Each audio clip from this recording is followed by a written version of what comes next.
Bamboo रोटी maker पूरी with mutton curry. Sanjana, Sarayu, Saroja, Saraswati चारों बहुत करीबी दोस्त थे, कॉलेज में पढ़ते थे।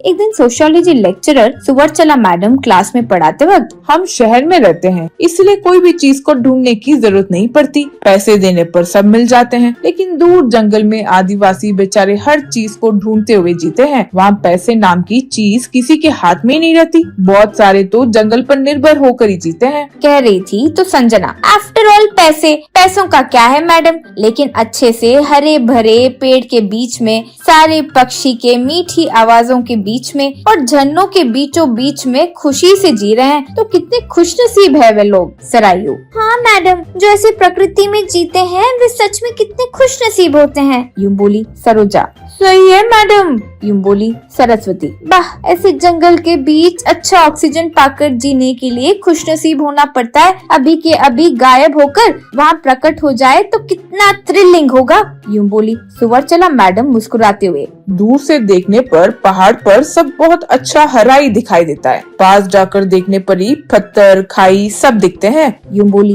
वो बातें सुनकर चारों को बहुत गुस्सा आया। संजना आत्मविश्वास के साथ, हमें ऐसे कमजोर मत समझिए मैडम, हम चारों जंगल में बिना कोई चीजों के भले ही 4 दिन ही सही बिता कर आ सकते हैं, चैलेंज, यूं बोली सुवर्चला मैडम। ठीक है, देखते हैं। तुम्हारे हैंडबैग के बिना पैसों के सीधे साधे सिर्फ 4 जोड़ी कपड़े लेकर जाओ। तुम्हारे साथ मेरा ड्राइवर कृष्णा आएगा और तुम्हारे चारों के रहने के लिए एक छोटा झोपड़ी ही दूंगी। हम कुछ आर्कियोलॉजिस्ट जब रिसर्च के लिए जाते हैं तब उसमें रहते हैं। अब जंगल में तुम अपना स्टे कितना अच्छे से एंजॉय करते हो, देखते हैं। तैयार हो, पूछी। चारों हाथ उठाकर डन बोले। इस तरह वे लोग जंगल आए। जंगल के बीच में झोपड़ी में उन्हें छोड़कर कृष्णा, मैं वैन में रहूंगा, वही मेरा घर होगा, यूं कहा। चारों दोस्त झोपड़ी से निकलकर,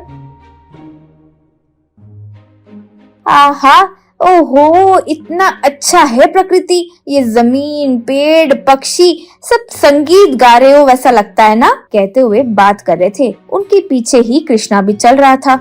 उन्हें वहाँ कुछ आदिवासी मुस्कुराते हुए देख रहे थे। वे भी उन्हें हाय हाय कहते हुए प्रकृति को देखकर खुश हो रहे थे। ऐसे दोपहर हो गई। सरायू, अरे संजना, भूख लग रही है, यूं बोली तो बाकी के दोनों भी हाँ बोले। सरोजा, जंगल में घूमते हुए हम खाने का ख्याल ही भूल गए, यूं बोली सरस्वती। यहाँ के लोग जो खाते हैं हम भी वही खा लेते हैं, यूं बोली सरायू। वो लोग पेड़ पर लगे फल खाकर, झरनों का पानी पीकर और पेड़ के ऊपर से शहद लेकर निचोड़ कर उसे पीते हैं, ऐसे मैंने कहीं पढ़ा था, यूं बोली सरोजा। वो देखो, वो बैम्बू का पेड़ देखो, उसमें बैम्बू का अनाज रहता है, उससे अच्छे से पीस कर उस अनाज को मटके में पकाकर वो खाना भी खाते हैं। शायद वो हमारे सोना मसूरी जैसा होता होगा, वरना बैम्बू के अनाज कैसे खाते होंगे बेचारे, यूं बोली सरस्वती। तो फिर खाने में मिलाने के लिए क्या होता होगा, यूं बोली वहीं मौजूद कृष्णा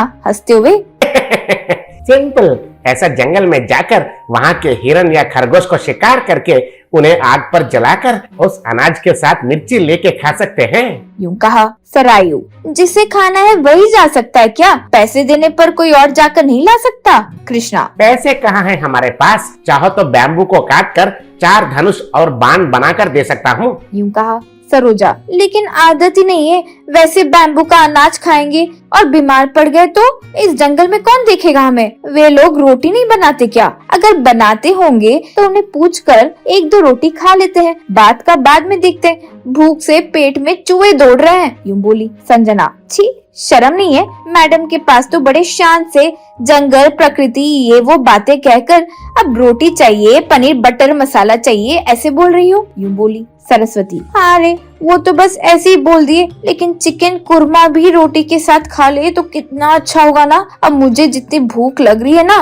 4 प्लेट तो मैं ऐसे ही ठूस सकती हूँ, यूं बोली संजना गुस्से से। छी, इन्हें लेकर चैलेंज पर आना ही मेरी गलती है, कहकर कृष्णा से। कृष्णा, अब क्या करे, सुवर्चला मैडम के साथ तुम यहाँ पहले आए होंगे ना, यूं बोली कृष्णा। ऐसा होगा ये मैडम को पहले ही पता था, इसलिए क्या करना है मुझे इंस्ट्रक्शंस दिया। चलो, आता है वैन में, पूरी बनाकर खाओ, यूं कहा सरायू। सच में वो मैडम बहुत अच्छी है, यूं बोली कृष्णा। मैं अभी आता हूँ, कहकर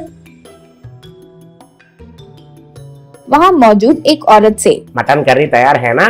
तब वो एक बड़े भगोने में मटन करी दी। संजना आश्चर्य से, ये कहाँ से? कृष्णा, वे लोग सुबह जंगल में जाकर एक शिकार करके लेकर आए। मैं इस महिला को पूरा बात बताया और जबरदस्ती पैसे देकर मटन करी बनवाया। चलो, वैन में तेल, कढ़ाई, स्टोव सब है, पूरी बनाकर मटन करी के साथ खाओ। यूं कहा। संजना, ये क्या, सब तो है, लेकिन पूरी बनाने के लिए रोटी मेकर कहाँ है? उसके बिना पूरी कैसे बनाएंगे? यूं बोली वैन के पास। कृष्णा सर पकड़कर, अरे रोटी मेकर भूल गया। यूं कहा। सरोजा, अरे सब तो थे, जो हमें मटन करी दिया उसी से रोटी मेकर पूछ लेते हैं। यूं बोली। कृष्णा, उसका कोई फायदा नहीं है, वे बैम्बू के अनाज के अलावा रोटी या पराठे नहीं बनाते। कहकर हमारा रोटी मेकर हमें खुद बनाना चाहिए। यूं कहा। इस तरह एक चाकू लेकर वहाँ मौजूद बैम्बू काटकर उससे रोटी मेकर बनाकर उन्हें दिया। संजना वो देखकर ब्रिलियंट यूं बोली। फिर वे लड़कियां मिलकर उस रोटी मेकर से बहुत सारे पूरी बनाए। कृष्णा के साथ सब लोग पूरी मटन करी खाए। फिर वे सब वैन में जंगल से वापस लौट गए।